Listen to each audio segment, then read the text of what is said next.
धन्यवाद दें, हमारा मार्ग प्रशस्त करें माननीय प्रधानमंत्री जी।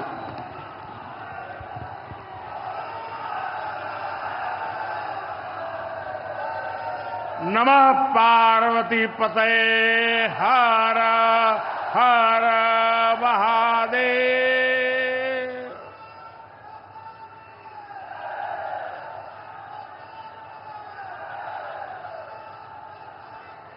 सावन के पावन महीने में आज हमके काशी के हमरे परिवार के लोगन से मिले का अवसर मिलल है। हम काशी के हर परिवारजन के प्रणाम करत है। यूपी के मुख्यमंत्री योगी आदित्यनाथ जी, डिप्टी सीएम केशव प्रसाद मौर्य जी, ब्रजेश पाठक जी, पटना से हमारे साथ जुड़े कृषि मंत्री शिवराज सिंह चौहान जी,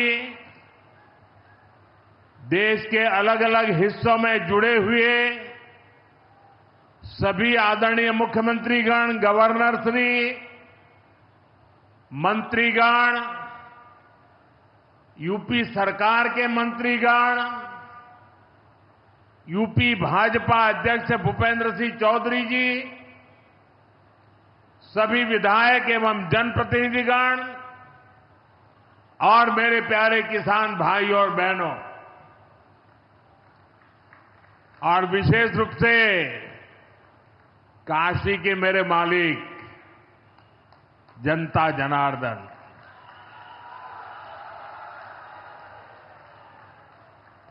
आज हम काशी से देश भर के लाखों किसानों से जुड़े हुए हैं। सावन का महीना हो, काशी जैसा पवित्र स्थान हो और देश के किसानों के साथ जुड़ने का अवसर हो, इससे बड़ा सौभाग्य क्या हो सकता है।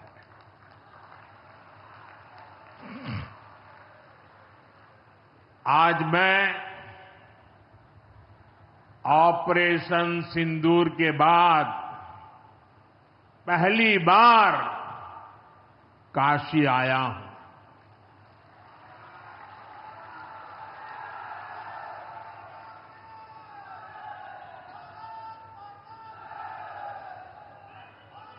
जब 22 अप्रैल को पहलगाम में आतंकी हमला हुआ था, 26 निर्दोष लोगों की इतनी बेरहमी से हत्या कर दी गई। उनके परिवार की पीड़ा, उन बच्चों का दुख, उन बेटियों की वेदना, मेरा हृदय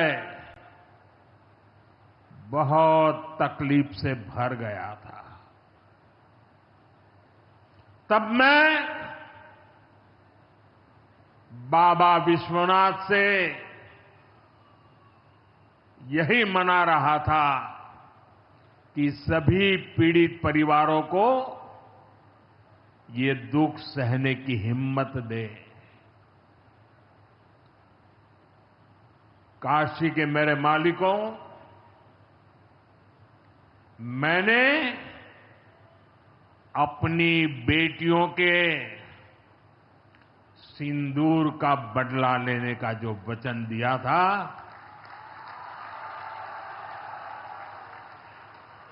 वो भी पूरा हुआ है। ये महादेव के आशीर्वाद से ही संभव हुआ है। मैं ऑपरेशन सिंदूर की सफलता को उनके चरणों में समर्पित करता हूं।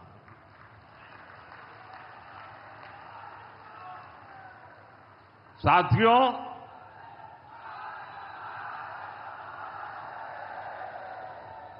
इन दिनों जब काशी में गंगा जल लेकर जाते हुए शिव भक्तों की तस्वीरें जब देखने का अवसर मिल रहा है, दिव्य तस्वीरें, और खासकर सावन के पहले सोमवार को जब हमारे यादव बंधु बाबा का जलाभिषेक करने निकलते थे, गौरी केदारेश्वर से कंधे पर गंगा जल लेकर यादव बंधुओं का समूह, कितना मनोरम दृश्य होता है।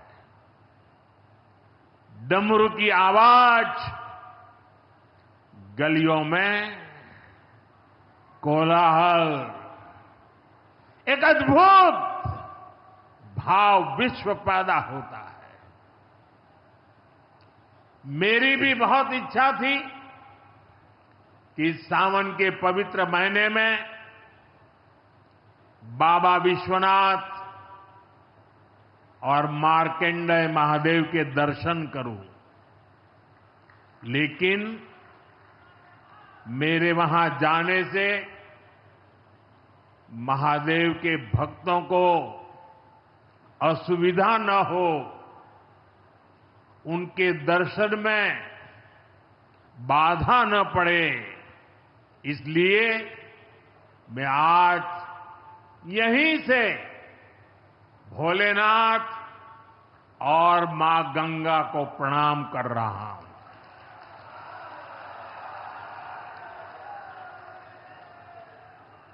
हम सेवापुरी के ई मंच से बाबा काशी विश्वनाथ के प्रणाम करत है। नमः पार्वती पते हर हर महादेव।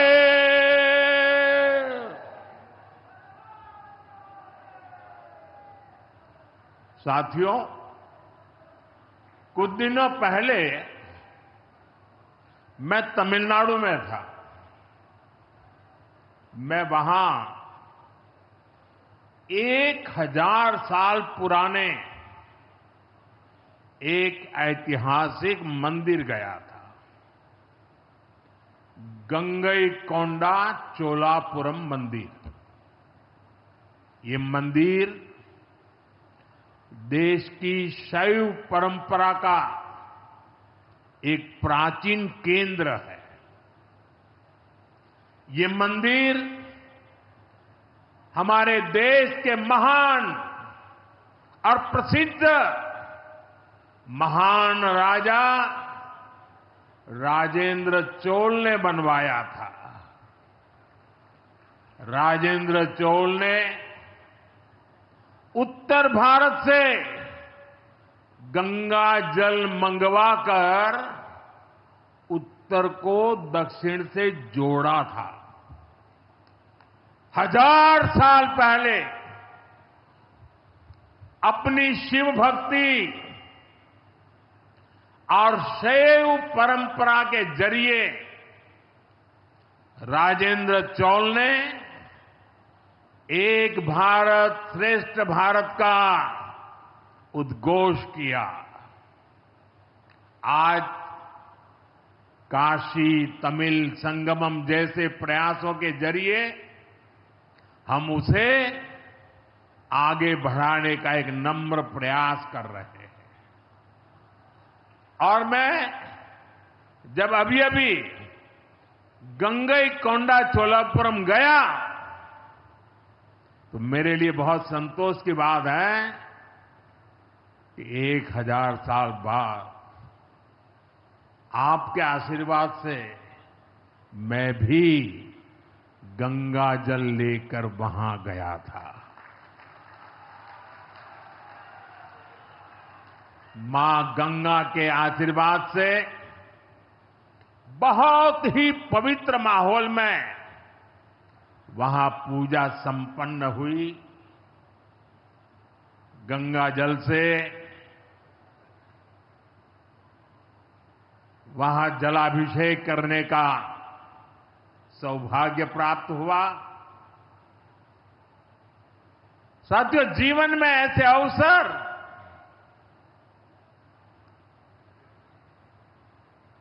बहुत प्रेरणा देते हैं। देश की एकता की हर बात नई चेतना जगा देती है और तभी तो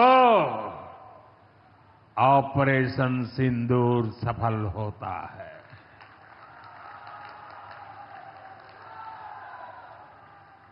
एक 140 करोड़ देशवासियों की एकता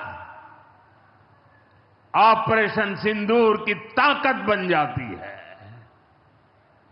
साथियों, ऑपरेशन सिंदूर जवानों के पराक्रम का वो पल और आज किसानों को प्रणाम करने का अवसर।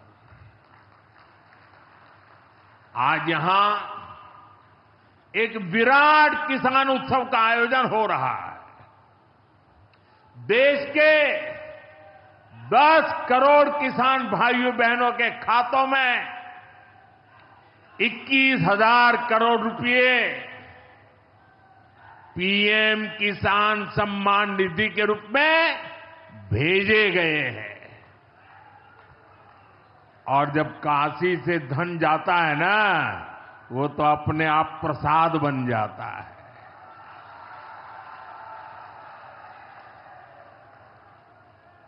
₹21,000 करोड़ रुपया किसानों के खाते में जमा। साथियों, आज यहां भी 2,000 करोड़ रुपए से ज्यादा की विकास परियोजनाओं का लोकार्पण और शिलान्यास भी हुआ है। बाबा के आशीर्वाद से काशी में विकास की अविरल धारा मां गंगा के साथ साथ आगे बढ़ रही है। मैं आप सभी को, देश के किसानों को बहुत बहुत बधाई देता हूं। अभी कुछ ही दिन पहले काशी में सांसद टूरिस्ट गाइड प्रतियोगिता भी आयोजित की गई थी। यानी स्पर्धा के द्वारा स्किल डेवलपमेंट, स्वयं प्रयास से स्किल डेवलपमेंट, उसके अनेक प्रयोग आज काशी की भूमि में हो रहे हैं। आने वाले दिनों में काशी सांसद फोटोग्राफी प्रतियोगिता, सांसद रोजगार मेला समेत कई और आयोजन भी होने वाले हैं। मैं यहां सरकार के सभी मुलाजिमों को, सरकार के सभी अधिकारियों को भी सार्वजनिक रूप से बहुत बहुत बधाई देता हूं, ताकि वे जनभागीदारी से युवा पीढ़ी को जोड़ करके ऐसे अद्भुत कार्यक्रमों की रचना करते हैं और सफलतापूर्वक उसको आगे बढ़ाते हैं। इस काम में जुड़े हुए सभी अधिकारी भी बहुत बहुत बधाई के पात्र हैं। जो ये प्रतियोगिता में हिस्सा ले रहे हैं, उनको भी मेरी बहुत बहुत शुभकामनाएं हैं।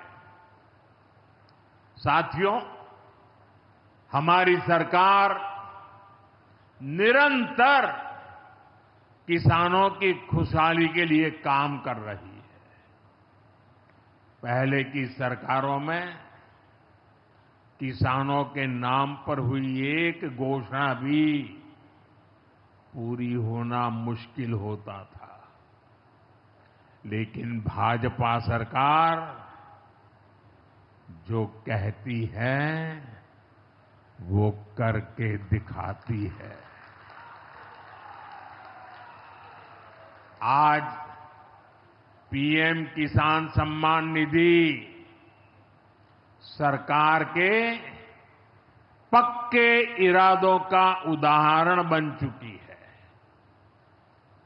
भाइयों बहनों, आपको याद होगा 2019 में जब पीएम किसान सम्मान निधि शुरू हुई थी, तब सपा, कांग्रेस जैसे विकास विरोधी लोग, विकास विरोधी दल कैसी कैसी अफवाहें फैला रहे थे, लोगों को गुमराह कर रहे थे, किसानों को उलझन में डालते थे। कोई कहता था मोदी भले योजना लाया, लेकिन 2019 का चुनाव जाएगा, ये सब बंद हो जाएगा। इतना ही नहीं, मोदी ने जो पैसा अभी जमा किया है ना, वो भी वापस निकाल देगा। कैसा झूठ बोलते हैं। और यही देश का दुर्भाग्य है कि निराशा की गर्त में डूबा हुआ विरोधी मानसिकता वाले लोग ऐसी ही झूठी सच्चाई को लेकर के जी रहे हैं। ये सिर्फ किसानों से, देश के लोगों से झूठ बोल सकते हैं। आप मुझे बताइए, क्या इतने वर्षों में कभी एक भी किस्त बंद हुई क्या? पीएम किसान सम्मान निधि बिना ब्रेक के जारी है। आज तक 4.25 लाख करोड़ रुपए, आंकड़ा याद रखना, 4.25 लाख करोड़ रुपए किसानों के खाते में भेजे जा चुके हैं। जरा आप मेरे साथ बोलेंगे कितने? 4.25 लाख करोड़। कितने? कितने? कितने? और ये 4.25 लाख करोड़ इतने रुपये किसके खाते में जमा किए? किसके खाते में जमा किए? मेरे किसान भाई बहनों के खाते में जमा किए। यहां यूपी के भी करीब 2.5 करोड़ किसानों को इसका लाभ मिला है। यूपी में किसानों को इस योजना के 90,000 करोड़ रुपए से ज्यादा भेजे गए हैं। इतना ही नहीं, मेरी काशी के किसानों को भी करीब करीब 900 करोड़ रुपए मिले हैं।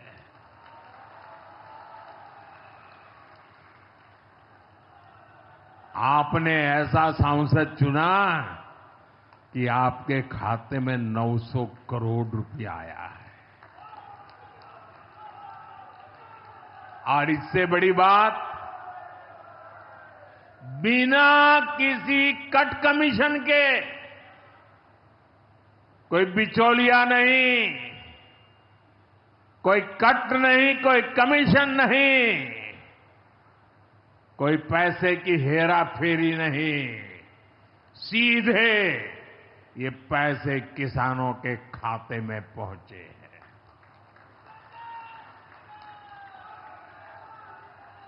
और मोदी ने ये परमानेंट व्यवस्था बना दी है। ना लीकेज होगी, न गरीब का हक छीना जाएगा।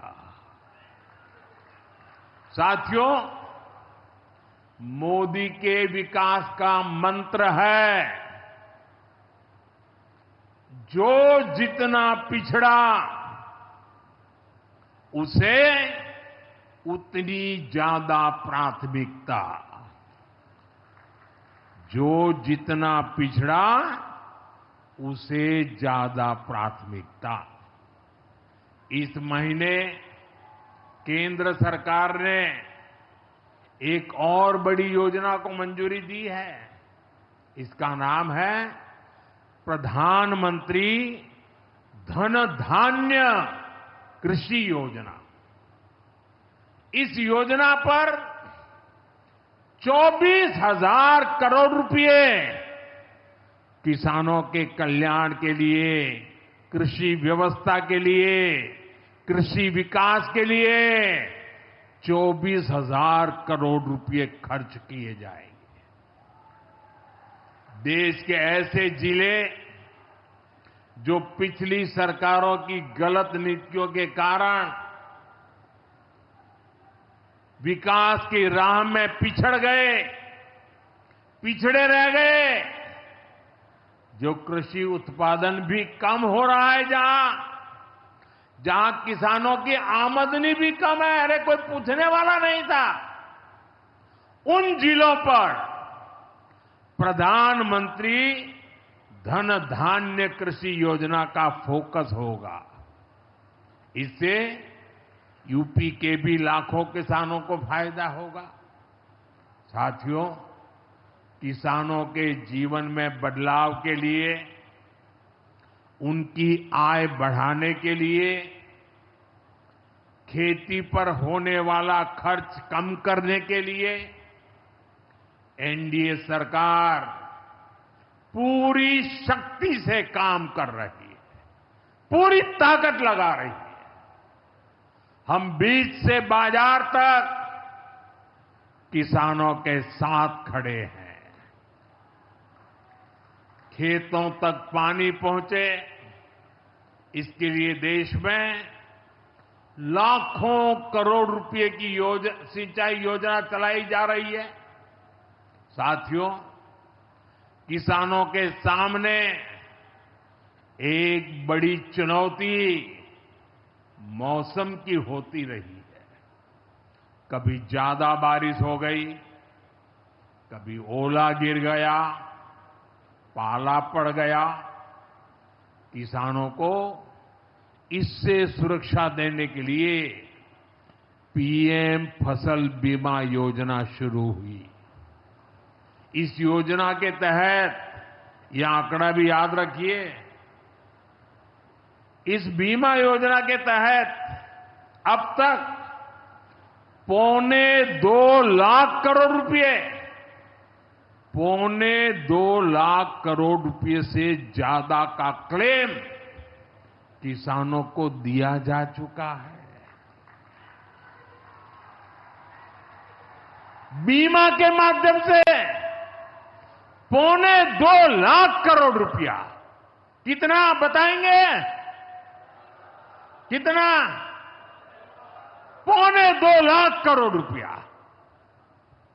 साथियों, हमारी सरकार यह भी सुनिश्चित कर रही है कि आपको आपकी फसल की सही कीमत मिले। इसके लिए फसलों की एमएसपी में रिकॉर्ड वृद्धि हुई है। धान और गेहूं जैसी प्रमुख फसलों की एमएसपी भी बढ़ाई गई है। आपकी उपज सुरक्षित रहे, इसलिए सरकार देश में हजारों नए गोदाम भी बनवा रही है। भाइयों बहनों, हमारा जोर कृषि अर्थव्यवस्था में महिलाओं की भागीदारी बढ़ाने पर भी है। हम लखपति दीदी अभियान चला रहे हैं। हमारा लक्ष्य देश में 3 करोड़ लखपति दीदी बनाने का है। 3 करोड़ लखपति दीदी। ये सपा वाले तो ये आंकड़ा सुनकर के ही साइकिल लेके भाग जाएंगे। अब तक 1.5 करोड़ से ज्यादा लखपति दीदी भी बन चुकी है। 3 करोड़ का लक्ष्य में से आधा काम पूरा कर लिया। 1.5 करोड़ गांव में काम करने वाली गरीब परिवार की, किसान परिवार की हमारी बहनें, 1.5 करोड़ बहनें लखपति दीदी बन जाए, ये बहुत बड़ा काम हो रहा है। सरकार के ड्रोन दीदी अभियान ने भी लाखों बहनों की आय बढ़ाई है। साथियों, हमारी सरकार कृषि से जुड़ी आधुनिक रिसर्च को खेतों तक पहुंचाने में भी जुटी है। इसके लिए मई और जून के महीने में खास तौर पर विकसित कृषि संकल्प अभियान चलाया गया। लैब से लैंड के मंत्र के साथ 1.25 करोड़ से अधिक किसानों से सीधा संवाद किया गया। हमारे देश में माना गया है और यह व्यवस्था भी है कि कृषि ये राज्य का विषय है और सही भी है, लेकिन उसके बावजूद भी भारत सरकार को लगा, एनडीए सरकार को लगा, मोदी सरकार को लगा कि भले विषय राज्य का हो, राज्य करे, कर पाए न कर पाए, बहुत से राज्य जो नहीं कर पाते हैं,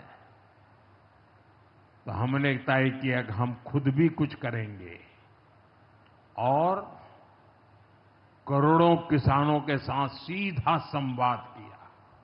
साथियों, केंद्र सरकार की योजनाओं का लाभ आप सभी तक निरंतर पहुंचता रहे, इस दिशा में आज मुझे आपके साथ एक अहम जानकारी साझा करनी है और उसमें मुझे आपकी मदद भी चाहिए। यहां बैठे हुए लोगों की भी मदद चाहिए। आपको पता है, जनधन योजना के तहत देश में 55 करोड़ गरीबों के बैंक खाते खोले गए। जिनको कभी बैंक का दरवाजा देखने का सौभाग्य नहीं मिला था, ऐसे 55 करोड़ लोगों के खाते, ये मोदी को जब से आपने काम करने का अवसर दिया ना, मैं ये काम कर रहा था। 55 करोड़। अब इस योजना को हाल ही में 10 साल पूरे हुए हैं। अब बैंकिंग क्षेत्र का कुछ नियम है। वो नियम ये कहते हैं कि 10 साल बाद बैंक खातों का दोबारा से केवाईसी करना जरूरी होता है। एक प्रक्रिया पूरी करनी होती है। अब आप बैंक में जाएं, करें या न करें, पहले सब आपको करना होता है। अब मैंने थोड़ा आपका भार कम करने का बीड़ा उठाया है, तो मैंने बैंक वालों से कहा कि लोग आएं, केवाईसी करें, अच्छी बात है, हमें नागरिकों को हमेशा जागृत रखना चाहिए, लेकिन हम क्या एक अभियान चला सकते हैं?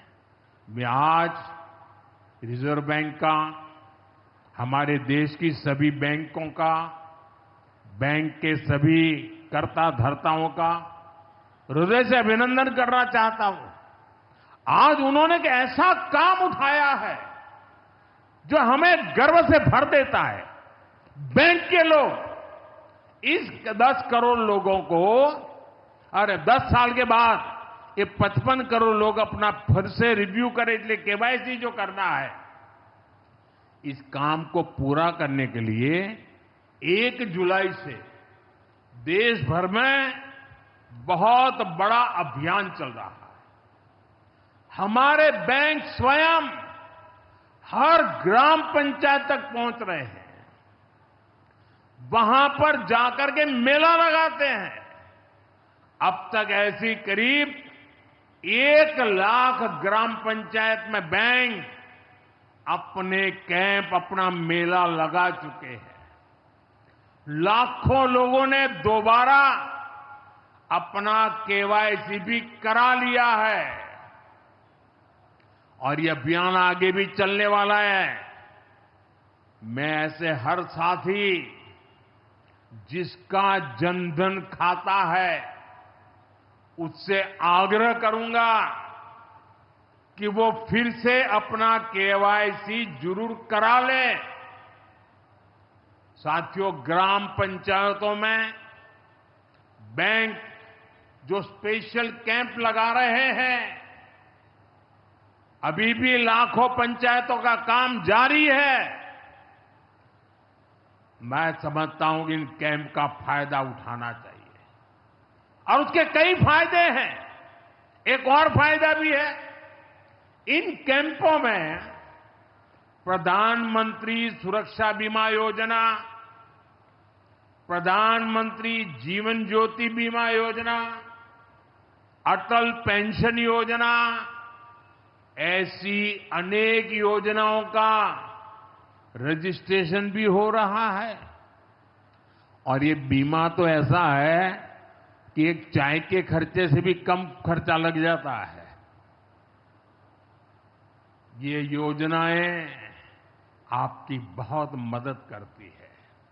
इसलिए बैंकों ने जो जितना बड़ा अभियान चलाया है, आप इसका बहुत फायदा लीजिए। पूरे देश के लोगों से मैं कहता हूं, आप इन कैंपों में जरूर जाइए। अब अगर आप अब तक इन योजनाओं से नहीं जुड़े हैं तो उनके लिए रजिस्ट्रेशन करवाइए और अपने जनधन खाते का केवाईसी भी कराइए। मैं भाजपा के और एनडीए के सभी प्रतिनिधियों से कहूंगा कि वो ज्यादा से ज्यादा लोगों को इस अभियान के प्रति जागरूक करें। बैंकों से बात करें कब कैंप कहां लगने वाला है, वो क्या मदद हम कर सकते हैं। हम सामने से होकर बैंकों के इतने बड़े काम में हाथ बटाएं, उनको मदद करें और ज्यादा से ज्यादा लोगों को, जहां भी कैंप लगता है उस इलाके के लोगों को इस अभियान से जोड़े। साथियों, आज महादेव की नगरी में विकास और जन कल्याण के इतने काम हुए। शिव का अर्थ ही होता है, शिव का मतलब ही है कल्याण। लेकिन शिव का एक रूप और भी है। शिव का एक रूप तो कल्याण है, शिव का दूसरा रूप है रुद्र रूप। सामने जब आतंक और अन्याय होता है तब हमारे महादेव रुद्र रूप धारण करते हैं।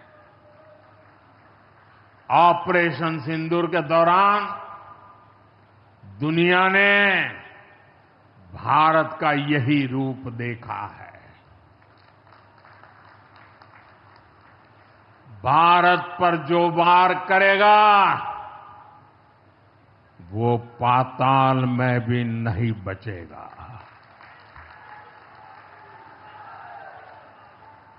लेकिन भाइयों बहनों, दुर्भाग्य से ऑपरेशन सिंदूर की सफलता पर हमारे देश के कुछ लोगों को भी पेट में दर्द हो रहा है।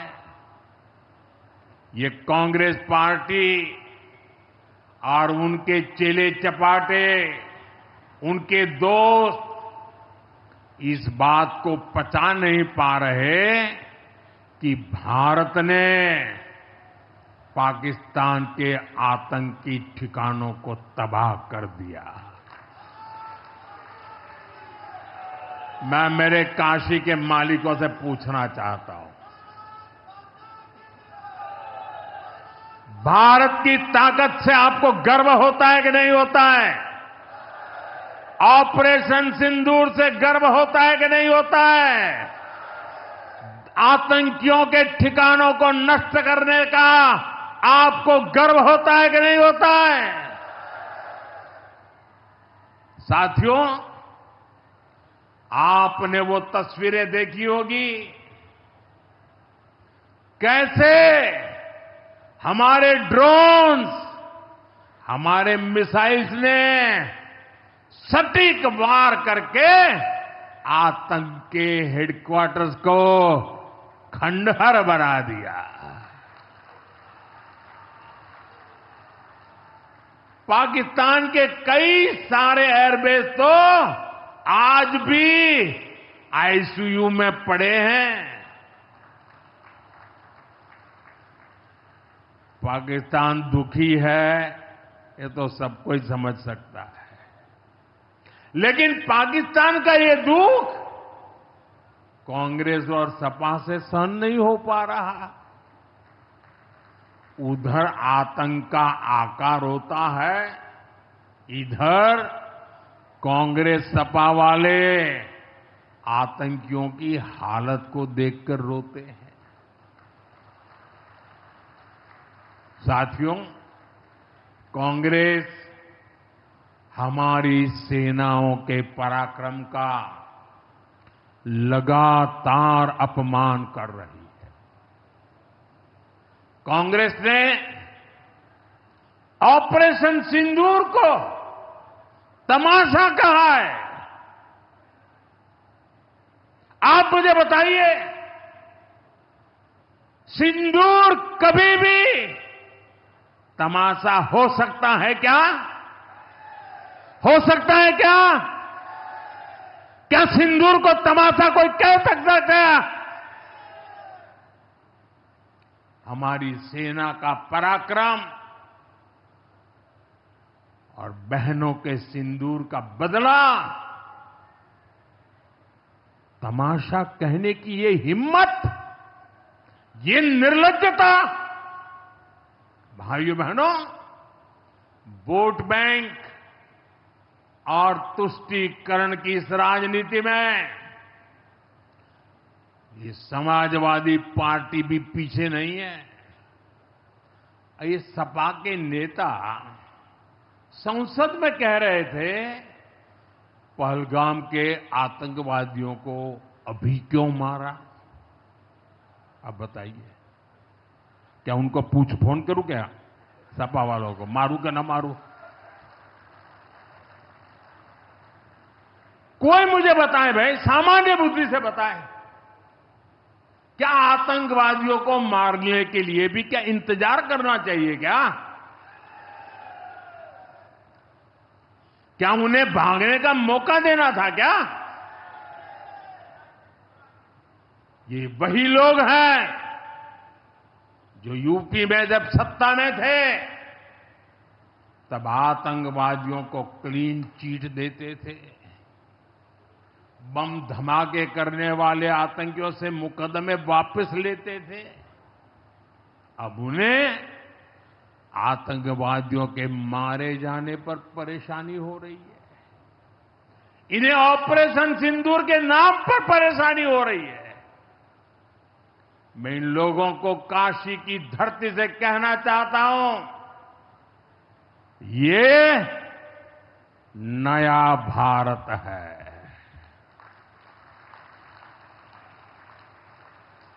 ये नया भारत भोलेनाथ को भी पूजता है और देश के दुश्मनों के सामने काल भैरव भी बन जाता है।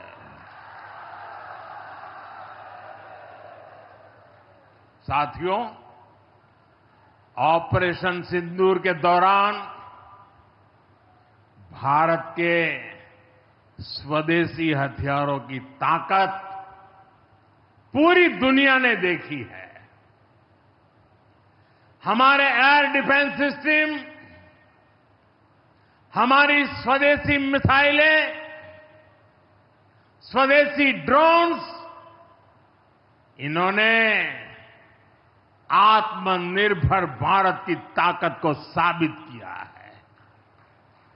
खासकर हमारी ब्रह्मोस मिसाइलें, इनकी दहशत भारत के हर दुश्मन के भीतर भर गई है।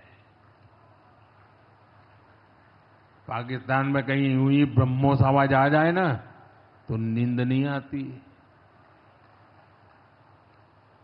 मेरे प्यारे भाई बहनों, मैं यूपी का सांसद हूं।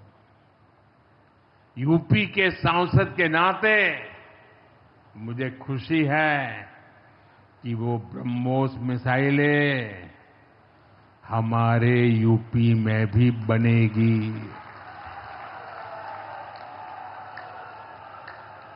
लखनऊ में ब्रह्मोस मिसाइल की मैन्युफैक्चरिंग शुरू हो रही है। यूपी डिफेंस कॉरिडोर में भी कई बड़ी डिफेंस कंपनियां अपने प्लांट लगा रही है। आने वाले समय में यूपी में बने हथियार, हिंदुस्तान के हर भाग में बने हथियार भारतीय सेनाओं की ताकत बनेंगे। मुझे साथियों बताइए, जब ये आत्मनिर्भर सैन्य शक्ति की बात सुनते हैं, आपको गर्व होता है कि नहीं होता है? जरा पूरी ताकत से हाथ ऊपर करके बताइए, आपको गर्व होता है कि नहीं होता है? गर्व होता है कि नहीं होता है? बोले हर हर महादेव। अगर पाकिस्तान ने फिर कोई पाप किया तो यूपी में बनी मिसाइलें आतंकियों को तबाह कर देगी। साथियों, आज यूपी इतनी तेज गति से औद्योगिक विकास कर रहा है। देश और दुनिया की बड़ी बड़ी कंपनियां यहां निवेश कर रही हैं। इसके पीछे भाजपा सरकार की विकासपरक नीतियों की बड़ी भूमिका है। सपा के समय में यूपी में अपराधी बेखौफ थे और निवेशक यहां आने से भी डरते थे, लेकिन भाजपा की सरकार में अपराधी में खौफ है और निवेशक यूपी के भविष्य में भरोसा देख रहे हैं। मैं विकास की इस रफ्तार के लिए यूपी सरकार को बधाई देता हूं। साथियों, मुझे संतोष है कि काशी में विकास का महायज्ञ लगातार जारी है। आज शुरू हुए रेल ओवरब्रिज, जल जीवन मिशन से जुड़े प्रोजेक्ट, काशी के स्कूलों का नवनिर्माण कार्य, होम्योपैथिक कॉलेज का निर्माण, मुंशी प्रेमचंद की विरासत को सहेजना, ये सारे काम भव्य काशी, दिव्य काशी, समृद्ध काशी और मेरी काशी के निर्माण को गति देंगे। यहां सेवापुरी में आना भी सौभाग्य से ही होता है। ये मां कालका देवी की ड्योढ़ी है। मैं यहां से मां कालका के चरणों में वंदन करता हूं। मुझे खुशी है कि मां कालका धाम का हमारी सरकार ने सुंदरीकरण कर उसे और भव्य बना दिया है। मंदिर तक आना जाना भी आसान हो गया है। सेवापुरी का इतिहास क्रांति का इतिहास रहा है। स्वतंत्रता संग्राम में यहां के अनेकों लोगों ने भागीदारी की थी। यही वो सेवापुरी है जहां महात्मा गांधी की कल्पना साकार हुई। यहां घर घर महिला पुरुष के हाथों में चरखा हुआ करता था। और सहयोग देखिए, अब चांदपुर से भदोई रोड जैसे प्रोजेक्ट से काशी के बुनकरों के साथ भदोही के बुनकर भी जुड़ रहे हैं। इसका लाभ बनारसी सिल्क के बुनकरों को भी होगा और भदोही के कारीगरों को भी होगा। साथियों, काशी बौद्धिक जनों की नगरी है। आज जब हम आर्थिक प्रगति की बात कर रहे हैं तो मैं आपका ध्यान वैश्विक हालातों पर भी ले जाना चाहता हूं। आज दुनिया की अर्थव्यवस्था कई आशंकाओं से गुजर रही है। अस्थिरता का माहौल है। ऐसे में दुनिया के देश अपने अपने हितों पर फोकस कर रहे हैं। अपने अपने देश के हितों पर ध्यान केंद्रित कर रहे हैं। भारत भी दुनिया की तीसरी सबसे बड़ी अर्थव्यवस्था बनने जा रहा है। इसलिए भारत को भी अपने आर्थिक हितों को लेकर सजग रहना ही है। हमारे किसान, हमारे लघु उद्योग, हमारे नौजवानों के रोजगार, इनका हित हमारे लिए सर्वोपरि है। सरकार इस दिशा में हर प्रयास कर रही है, लेकिन देश के नागरिक के रूप में भी हमारे कुछ दायित्व है। और ये बात सिर्फ मोदी नहीं, हिंदुस्तान के हर व्यक्ति ने दिन में हर पल बोलते रहना चाहिए, दूसरे को कहते रहना चाहिए। जो देश का भला चाहते हैं, जो देश को तीसरे नंबर की इकोनॉमी बनाना चाहते हैं, ऐसा कोई भी राजनीतिक दल हो, कोई भी राजनेता हो, उसने अपने संकोच को छोड़ करके देश हित में हर पल, हर बार, हर जगह देशवासियों के अंदर एक भाव जगाना होगा। और वो है, हम स्वदेशी का संकल्प लें। अब हम कौन सी चीजों को खरीदेंगे, कौन से तराजू से तोलेंगे? मेरे भाइयों बहनों, मेरे देशवासियों, अब हम कुछ भी खरीदें तो एक ही तराजू होना चाहिए। हम उन चीजों को खरीदेंगे जिसे बनाने में किसी न किसी भारतीय का पसीना बहा है। और जो चीज भारत के लोगों द्वारा बनी है, भारत के लोगों के कौशल्य से बनी है, भारत के लोगों के पसीने से बनी है, हमारे लिए बहुत स्वदेशी है। हमें vocal for local, vocal for local मंत्र को अपनाना होगा। हम संकल्प लें कि हम मेक इन इंडिया प्रोडक्ट्स को ही बढ़ावा देंगे। हमारे घर में जो कुछ भी नया सामान आएगा, मैं नए सामान की बात कर रहा हूं, हमारे घर में जो भी नया सामान आएगा वो स्वदेशी ही होगा। ये जिम्मेदारी हर देशवासी को लेनी होगी। और मैं आज मेरे व्यापार जगत के भाई बहनों से विशेष आग्रह करना चाहता हूं।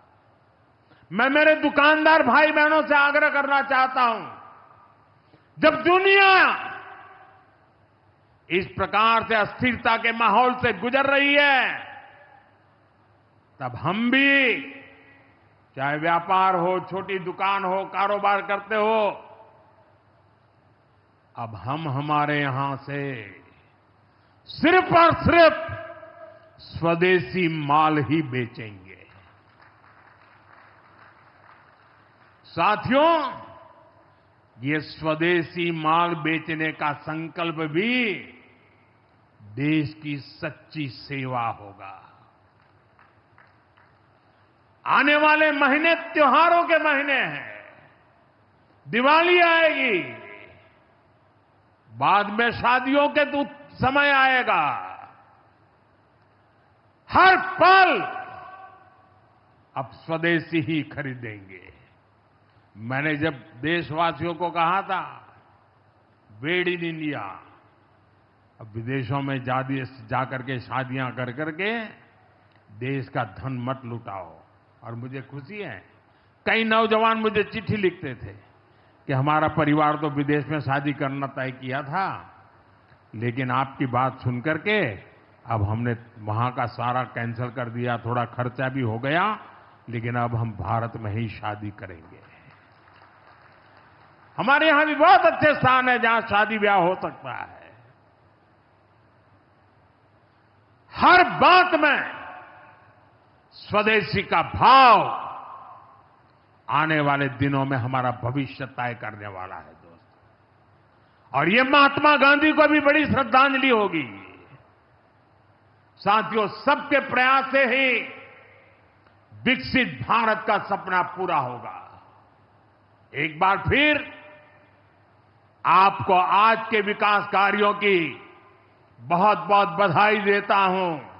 और भविष्य में वोकल फॉर लोकल, खरीदेंगे तो स्वदेशी खरीदेंगे, घर सजाएंगे तो स्वदेशी से सजाएंगे, जिंदगी बढ़ाएंगे तो स्वदेशी से बढ़ाएंगे। इस मंत्र को लेकर के चल पड़े।